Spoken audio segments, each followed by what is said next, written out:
Welcome to Twin Peaks Conversations. My guests this month are the hosts of the PeaksChatz podcast, who has just joined them for their Season 3 coverage after appearing as an occasional guest in Season 2. Their episodic rewatch of the series is actually part of a much larger podcast universe. On Chat's Pod, they cover many different shows, so they're bringing a larger TV knowledge to their study of the Lynch Frost work. In this discussion, we focus, among other topics, on the various evolutions of Twin Peaks, particularly the complexity of Cooper as a character, the reevaluation that Fire Walk with Me applies to the original series, and also what Season 3 brings to the table.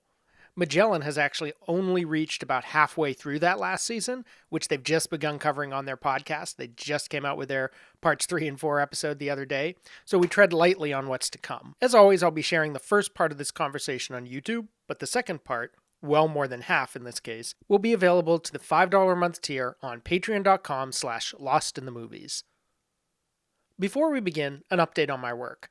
The last time I presented a Twin Peaks Conversations episode, I was in the thick of my own episodic rewatch of the series, the public premiere of Lost in Twin Peaks, in which I cover an episode every week and a different aspect of that episode every day.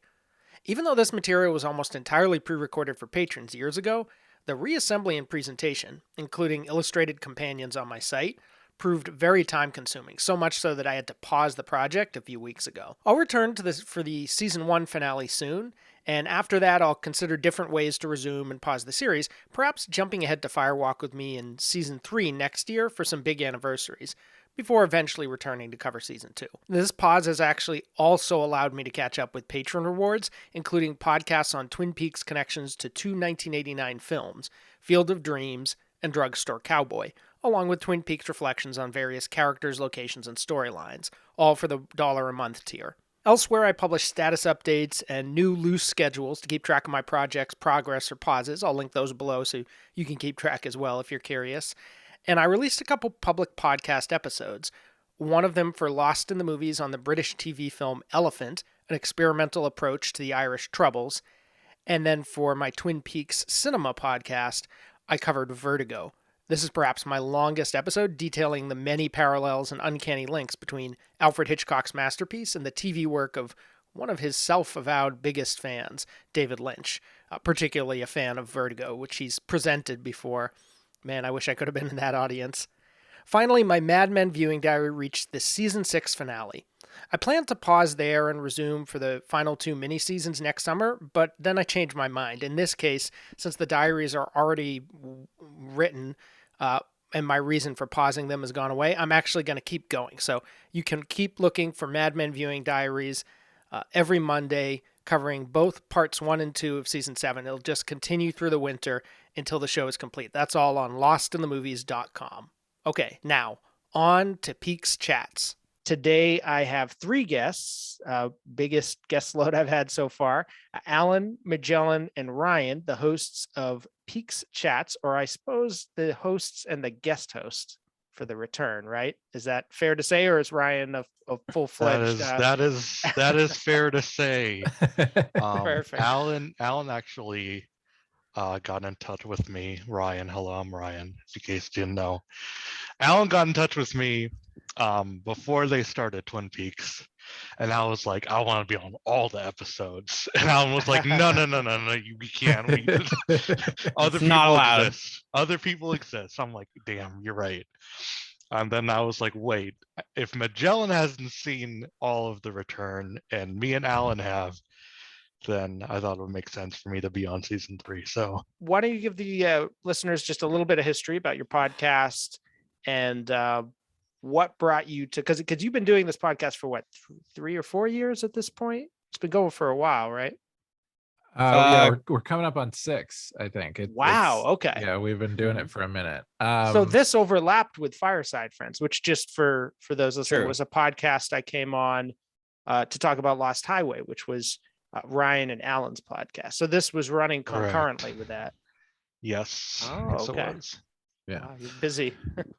Yeah, so Alan and I basically started Chats. Well, before we even started Chats, a television podcast, which is the name of the show, but you can find it right now as PeaksChatz, a Twin Peaks podcast. But we started it. It kind of came out of like the way that we kept in touch when we were in college, because we were high school friends, best friends. I think it's fair to say. It is. Right, Alan? Okay, good. And the way that we kept in touch during college is we kind of on a lark started watching Buffy the Vampire Slayer one day, and then that was like our thing, is we'd watch Buffy a couple episodes a week and get on a phone call on the telephone and talk about it. And we did that with Buffy, we did that with Angel, we did that with Twin Peaks. And by the time we did that with Twin Peaks, we were starting to think like, maybe this could be like a show, maybe this is a thing, and we can record this. And so then we actually started recording it, coming up on 6 years ago when we watched Farscape. That was our first season. And so since then, we've done a variety of TV shows, 2 episodes a week. And we're currently on Twin Peaks, now watching it together for the second time, but the first time actually on tape. So for us, it's kind of, we're revisiting the show because we, in this same way, watched it together for the first time. We watched it a few years ago, but yeah, this is the first time it's actually on our podcast. So you actually had a basically like a unrecorded podcast of this. Yeah. Interesting. Okay. Yeah, it's lost to time. Maybe the government has it. Yeah.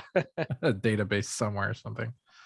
So I found out about your podcast when you had me on in late summer, early fall, to talk about episode 14, the killer's reveal.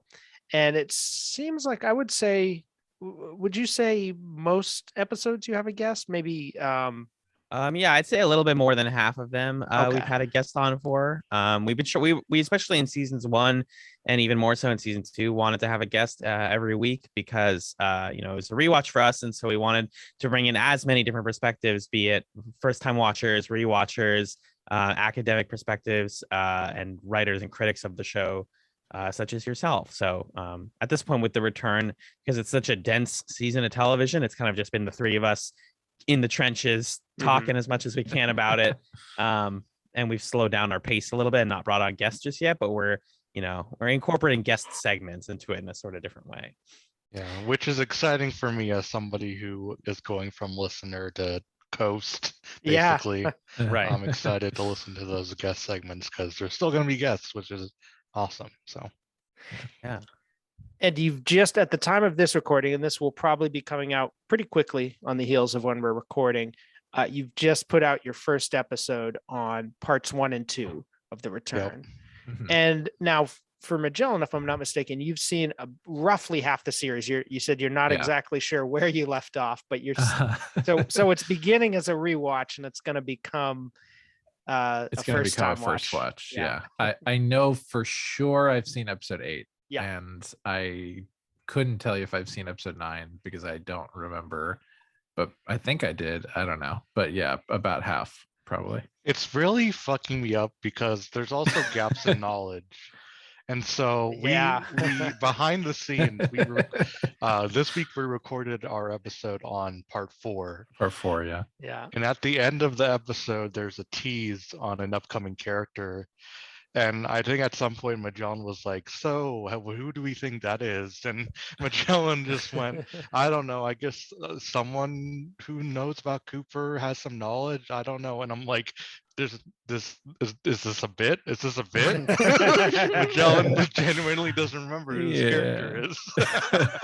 Thrilled. You don't know how happy that makes me, honestly. So it's like almost 3 types of watching. It's a rewatch, a watch, a first time watch, and they kind of forgot. Yeah. Somewhere. Yeah. Yeah. That's fun. So right. So you worked your way through all of seasons 1 and 2 and Firewalk Me. Are you going to, do you think you're going to be covering any other material after the return, or will it be, and the missing pieces, of course, to cover that, but do you think you'd be talking about books or, I don't know, even more tangential stuff to do with Twin Peaks, or will you probably just stick with the TV episodes and the film, of course? We had a friend of ours from Full Metal Alchemist podcast called Full Metal Analyst named Michelle, who read all of the secret history for us. And we're going to have an episode coming out soon where Michelle basically explains the secret history to us, and we are like, cool, okay, great. So Lewis and Clark are important to this, I guess. First So that Caucasians. Yes. the first Caucasians, and then Ryan's gonna read the final dossier and do a similar thing with us. So that's Interesting. the extent of our plans right now. Anyway, I was gonna say with Secret History that you know without the illustrations, it's missing a bunch. But then again, there's a whole audiobook recording of it that is like Yeah. no, obviously no illustrations. So and that was interesting to listen to. So I suppose it can be translated. Mhm. And I just don't want to exclude the essential text that is My Life, My Tapes. Yes, I the did hear you bring that autobiography. So I've read that. Also illustrated. There's a random illustration of that of like Cooper's There is, eyes yeah. going in like a Yeah. spiral or something. Yeah, really there weird. is. We cover a lot of TV shows, and we try to cover them in a way that feels like we've quote unquote finished it, like we've done everything. We're very much in favor of like chronological viewing, or not chronological, rather release date viewing order, and covering as much of it as seems appropriate, and even beyond the scope of like quote unquote canonical Twin Peaks content. We had on recently Courtney Stallings, author, historian, and writer of Laura's Ghost, Women Speak About Twin Peaks, which is a wonderful work. And that interview with her was also great because we got to engage with what the fan community thinks about Twin Peaks and Fire Walk with Me and all of that. So we're not just limiting ourselves to like, this is the stuff that's like, sacred canon. It's also like there's fan work that is really important to the franchise. Yeah, that was a great piece. Now, I guess this could relate to Fire Walk with Me in a way, because I feel like your answers might tie into that. But for each of you, including Ryan, I guess as a listener and now a participant, what has been the biggest surprise for you of revisiting the show and not just seeing it again with the passage of time, but also engaging with it in a new way where maybe that brings something else to the forefront? Yeah, I think for a lot of us, at least me and Alan, I can speak for, season 2 is like really fun. Yeah. and it's a lot easier to sort of digest knowing that Lynch and Frost made 18 more hours of Twin Peaks. So going back and seeing the goofier aspects and appreciating the fact that this crew had to make a show while changing the tires while the car was still running, like that was super fun to watch and to analyze. Before I hear the other response, I just wanted to say, it's funny. I think this probably goes for almost every Twin Peaks podcast I've listened to, and I've listened to a ton of them at this point. My favorite episodes tend to be the season 2 coverage. Like the goofier the episode, the better, just because something about the podcast format really lends itself, especially like with multiple hosts, just lends itself to exploring the absolute silliness of that. And honestly, one of the most fun podcast recordings that I ever did was with the podcast Twin Peaks Unwrapped. They were doing like a ranking of the episodes, and we did like a season 2 of like, so we're like in the weeds ranking like which Evelyn Marsh episode is better than which. It was so absurd, but it was so much fun. Love that. Funny. To speak to that question though, Joel, I think I've learned a lot in doing chats about how, not like, I wouldn't say I'm an expert, but I've definitely learned more than I did when I started about how television is made and how a lot of this is strung together by hope and dreams, really. And, the first time I watched Twin Peaks, I kind of said to myself, well, it's so frustrating that it's a mess. And how dare these networks get in the way of their perfect vision? And why can't we just have a thing that is like the Frost and Lynch making their dream project? And they've gotten to do that. And truthfully, it's something I appreciate about The Return, is that it's very singular in that way. But I've also now been able to go back and see season 2 as more of a collective work that goes beyond just what the two of them were doing, and was handed off to very capable people who just were trying to make something different and did the best with what they were given. Every time I read more and more interviews from that production, it's just like, yeah, the fact that this exists is kind of a miracle. And it's the same about a lot of television and visual media in general, honestly. So that's, I think, the big thing I've learned in this most recent viewing. Yeah, that makes sense. You guys, just to provide some context, at this point, you've covered how many shows on the podcast all the way through? Oh man, I mean, this is our 12th season, Wow. but Okay. it's so 12 plus. It's probably more like 15 or Wow. 16 or something like that. Yeah. But some of those are like short, Sure. couple, Yeah. Yeah. single 2 season type things. I just started listening to your Prisoner coverage, so Oh Ooh. yeah, The Prisoner looking is forward to that. that's a fun show. Talk about goofy episodes. I mean, that's a Talk about fascinating production. Also, the whole Right, like yeah. that show being a Yeah, response to what definitely. came before. just all around. That is a good show. And that's tricky to cover in any order because I had somebody. I've seen it once and I watched it in a unique order because the person who was sort of introducing it to me, like emailing me about the show and making suggestions, said, if you're interested, they gave me like fair warning. This isn't the conventional order, but they're like, I have an order that I like. And so that was the order I watched in, which was interesting. There were some things that were way differently placed than how people would normally watch it. But Right. because there's no No strict doubt. chronology, you can kind of play with it like that. I think my answer to that question of just what surprised me is I think it's like how every time we watch a show for chats we're like, it's different than just watching a show normally because we're paying so close attention to it. And so I'm always looking for like, okay, but what can I get from this, or what does this mean to me, or looking for a reason to justify like spending all of my time watching a show so closely. Mm. And I think that's gotten me to like take meaning out of parts of Twin Peaks that I, on a surface level knew were important, but maybe didn't take as much out of. Like when we first watched, I don't think I really I think I knew like the story of Laura Palmer was sad or tragic or whatever.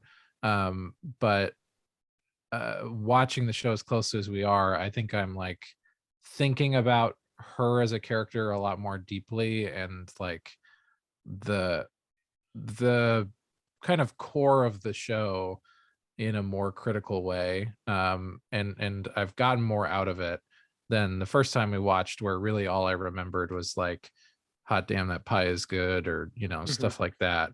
And like kind of the memes of it. So I think that's what's surprised me, is that Twin Peaks can be like a really rewarding show from like a personal perspective of thinking about how you engage with the world and like how people move through and experience the world and that sort of thing. So that's what I've liked about it anyway.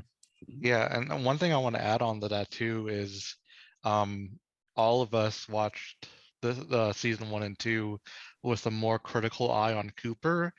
Me intentionally so, because I've seen season 3, but Magellan has also, as someone who has grown up and is more critically aware of stuff, like Right. notices things about Cooper that are just weird, and some of it is intrinsic to the character, but also to the time of the gender politics of the 90s. And so watching the first 2 seasons critically in that way, I feel like we're way more primed to come at season 3 through that lens. So yeah, Cooper is interesting in that sense, in that I feel like he's a character who almost started more complete and kind of devolves in some ways before your eyes, because I mean, literally, in the sense that he literally becomes like 5 different characters or something. Yeah. But even just in the creative sense that, like, I think Lynch and Frost at times wanted different things from him and other people. So it's funny to have a character who is so well defined. Like, you could describe Cooper, in a few sentences. Like, you could get the total essence of his character because he has such a distinctive personality. And yet, the more you go along in the narrative, the more kind of fractured and multifaceted that becomes, in a way that I don't know if it ever fully coheres, to be honest. I think we're going to touch on that topic more as this conversation goes along, because I think Magellan in particular had some fascinating observations in the season 2 finale episode that I was really looking forward to digging into. But before we get to that, another thing I wanted to mention was you have a really interesting, diverse roster of guests. So you have people on, like certainly myself, who's written a lot about Twin Peaks and has revisited it many times, but you also had guests who had like seen very little, or in one case, I believe, had not seen a single episode of the show, which was fascinating. Like I've never heard that before. Yeah, so that's our That was friend pretty funny. Six. Yeah, our friend Six over at Scanline Media. They haven't seen Twin Peaks. They've listened to like the Idle Thumbs podcast about it multiple times, and they've been listening along with us as well. And their thing is like they don't like horror.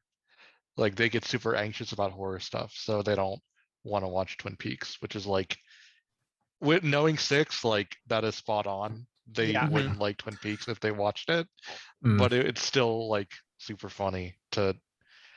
And I think I was the one who was like, but you need to watch the episode that you're going to be on. Right. because it's so far removed from anything else. I think that's the episode where like Gordon kisses Shelley. It's just like so There's far no horror from what... in that one. It's just a no, goofball not really. episode. It is just The Rusty Tomasky episode, I think, right? Yes, it is. Yeah, I just did a little bit on that on one of my podcasts. Who? On that character. The Rock and Roll Youth. Yeah, Heavy Metal Metal Youth. Heavy Metal Youth. Oh, yeah, don't Ed Raimi. Yeah. Supposedly, according to an interview that he once did, he was supposed to come back. I mean, I think this is one of those things like, you know, the writers had a few beers after work. We're like, oh, wouldn't this be funny? But he reports it as like, oh yeah, they said if I came back in season 3, I was going to be a zombie henchman to Wyndham Earl or something like. Okay, cool. sure. Okay, Ted Raimi. Imagine. I think what that whole Six being the extreme case of somebody who knows a lot about Twin Peaks and has barely seen it says a lot about, like, sometimes we'll watch shows like I don't know, Better Off Ted is an example of a show we've done where I bet there's nobody in the world who knows everything about Better Off Ted and has never seen an episode. I bet that person does not exist. Doesn't exist.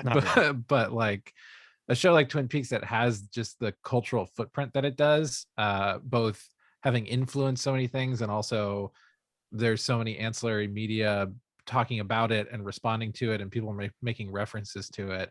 It's really interesting to me to talk about the kind of like shadow of a show like that. Or I do this other podcast with my friend Justin called Super Smash Echoes, where we talk about that concept with video games that Super Smash Brothers characters come from, of like, this thing is the text itself, but it's also like the ripples or the echoes emanating from the text, which is also, I think, a lot of what's cool about Courtney Stallings' book when you get the chance to read it. Yeah.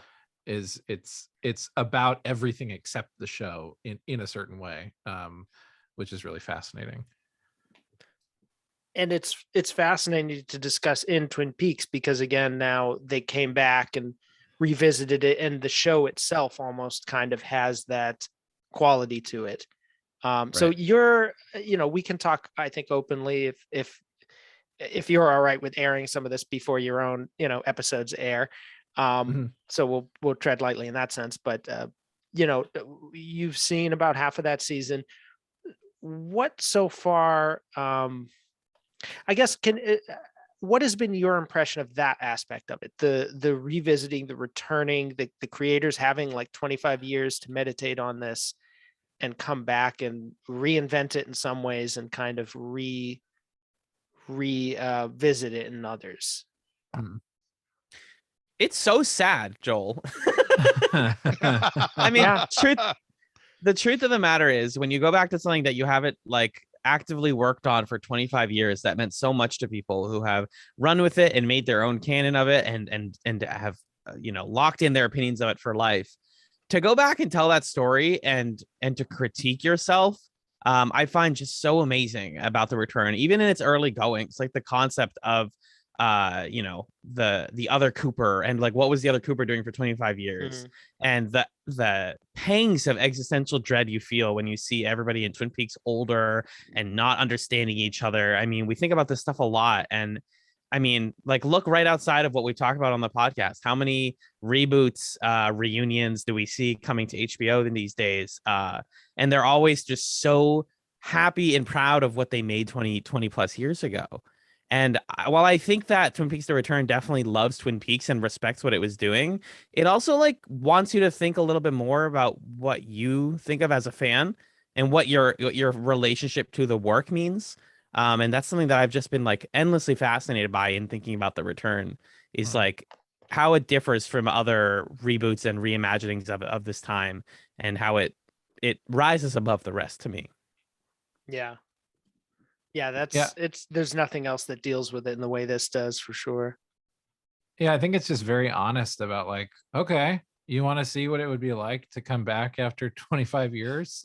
This is what it would be like. Like, some people are dead and a lot of us are scattered to the four winds, and some cool stuff has happened, some not so cool stuff has happened. And I think a big But kind of James like has always been cool. James has always been cool. Always, Let's set that always. straight.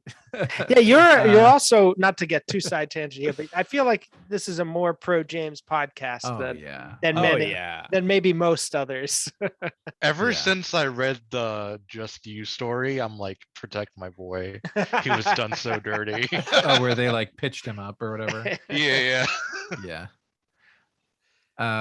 Yeah, I think one of the big like artistic statements of The Return, especially with regard to Cooper and like all of the hoops that Cooper is having to jump through at the beginning, is just that there are no easy answers. Like, yeah, I get it that you want to see Dale Cooper, but first we have to do this, and then we got to do this, and he has to do this and this thing too.